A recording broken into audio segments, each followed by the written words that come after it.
Hi எல்லோருக்கும் வணக்கம். நான் மேசார் பேசுகிறேன்.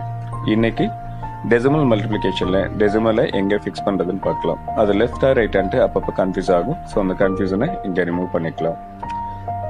ஸோ மல்டிப்ளிகேஷனில் எப்போவுமே நார்மலாக மல்டிபிள் செஞ்சுக்கோங்க. மல்டிபிள் செஞ்சுக்கு பின்னாடி டெசிமலுக்கு பின்னாடி எவ்வளோ நம்பர்ஸ் இருக்குன்னு டிஜிட் கவுண்ட் பண்ணிக்கோங்க. அந்த டிஜிட் கவுண்டிங்கை ரெண்டையும் ஆட் பண்ணிக்கோங்க. அதை ஆன்சர் பார்ட்டில் வச்சுக்கோங்க. இந்த சம்மில் பார்த்தீங்கன்னா டெசிமலுக்கு பின்னாடி 2 நம்பர், இன்னொரு டெசிமலுக்கு பின்னாடி 2 நம்பர் இருக்குது. ஸோ டோட்டலாக 4. ஆன்சர் பார்ட்டில் டெசிமலுக்கு பின்னாடி 4 நம்பர் இருக்கிற மாதிரி ஃபிக்ஸ் பண்ணிக்கலாம். ஸோ அவ்வளோதான். ஸோ இன்னொரு சம் பார்ப்போம். இந்த சம்மில் பாருங்கள், ஃபர்ஸ்ட் நம்பரில் டெசிமலுக்கு பின்னாடி 3 நம்பர் இருக்குது. ரெண்டாவது நம்பரில் டெசிமலே இல்லை. ஸோ 3 + 0, அப்போ ஆன்சர் 3.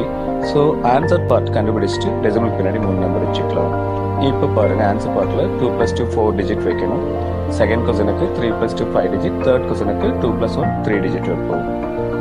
ஸோ அந்த மாதிரி நீங்களும் இந்த சம்ஸை பாஸ் பண்ணிவிட்டு ஸோ எப்பயும் போல் நார்மலாக மல்டிப்ளிகேஷன் கண்டுபிடிச்சிருக்கேன். அப்புறமா டெசிமலுக்கு பின்னாடி எவ்வளோ டிஜிட்ஸ் இருக்குன்னு கவுண்ட் பண்ணுங்க, அதை ஆட் பண்ணுங்கள். ஆன்சர் பார்ட்டில் டெசிமலுக்கு பின்னாடி அவ்வளோ நம்பர் இருக்கிற மாதிரி போட்டுருங்க. So create your own sums. Thank you. By.